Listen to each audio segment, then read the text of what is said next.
ఇలాగ ఆయిల్ వేయాలి ఎలక్ట్రికల్ కుక్కర్లో. ఆయిల్ వేసిన తర్వాత ఉల్లిపాయలు వేయాలన్నమాట. ఉల్లిపాయలు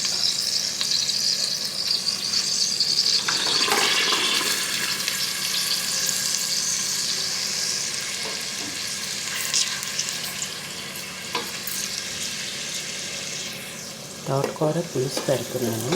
ఉల్లిపాయలు ఇలా వేసి అరగొట్టాను ఎలక్ట్రికల్ కుక్కర్. ఎందుకంటే మన గ్యాస్ లేదు కదా, మరి గ్యాస్ దొరకడం కష్టం అవుతుంది. ఇలా రైస్ పెట్టాను కుక్కర్లో. ఇదే 3 గంటలు వేసిపోయి ఇల్లు వాకిలు అన్నీ తుడుచుకొని ముగ్గులు చుట్టుకొని బీరకాయ కూర ఉండేను. రాగి సంగతి చేశాను. బీరకాయ పప్పు పచ్చడి చేశాను. ఈ తోటకూర పులుసు. ఉదయం లేచి 3 గంటల నుంచి పనిచేస్తున్నాను. మీరందరూ ఏం చేస్తున్నారు చెప్పండి ఫ్రెండ్స్. ఓకేనా ఫ్రెండ్స్, బాయ్. ఇలాగా టమాటీలు వేయాలన్నమాట. ముందు ఉల్లిపాయలు వేసి ఆయిల్ వేసి ఆ తర్వాత ఉల్లిపాయలు వేసి ఆ తర్వాత టమాటీలు సగ్గాలి. బాగా సగ్గిన తర్వాత ఉప్పు, కారం, పసుపు అన్నీ వేయాలన్నమాట ఇందులోకి ఎలక్ట్రిక్ కుక్కర్లో. ఎందుకంటే మన గ్యాస్ దొరకట్లేదు కదా, అందుకనేసి ఇలా చేస్తాను అన్నమాట. మీరు కూడా ఇలాగే చేసుకోండి ఫ్రెండ్స్. Hi friends, ఎలాగున్నారు? బాగున్నారు? మీరు అందరూ ఉదయం ఎన్ని గంటలు వేస్తారో నాకు కామెంట్స్లో పెట్టండి. మీరు ఏ టిప్ చేస్తారో కామెంట్స్లో పెట్టండి ఫ్రెండ్స్.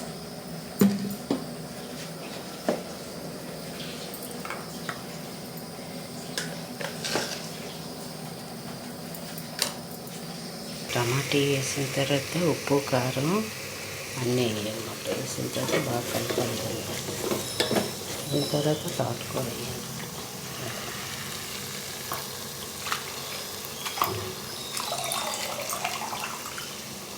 3 సార్లు కడిగాను ఫ్రెండ్స్ తోటకూర.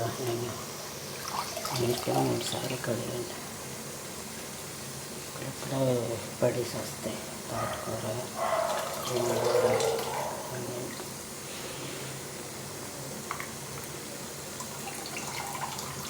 దీని తర్వాత పులుపు వేయాలన్నమాట. ఇందులో పులుపు వేసేస్తే తోటకూర పులుసు అయిపోయినట్టు. ఇంకా బాగా సగ్గాలి. సగ్గిన తర్వాత కొంచెం పులుపు వేస్తే టేస్ట్ బాగుంటుంది. పిల్లలకు కూడా చాలా మంచిది తోటకూర పెట్టండి. చికెన్, మటన్ కాకుండా తోటకూర కూడా పెట్టాలి.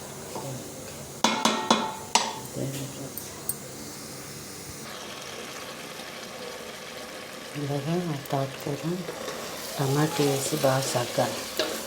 సగ్గిన తర్వాత దీంట్లో ఒక పులుపు వేయాలన్నమాట. పులుపు వేసేస్తే అయిపోయినట్టు తోటకూర పులుసు.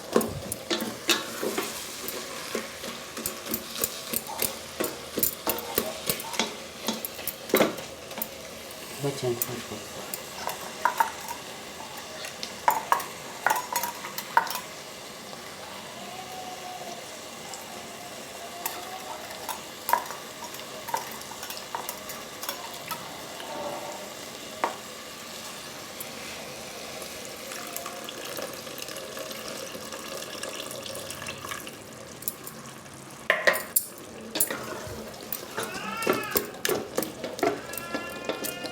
పిల్లలకి చాలా మంచిది పెడితే.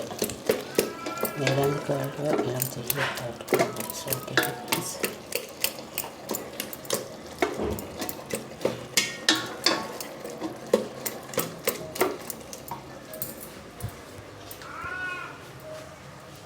తోటకూర పులుసు అయిపోయినట్టు. ఇంకా బాగా మరుగుతుంది. గ్యాస్ లేదు కదా, మనం సేవ్ చేసుకోవాలన్నమాట. ఇలాగా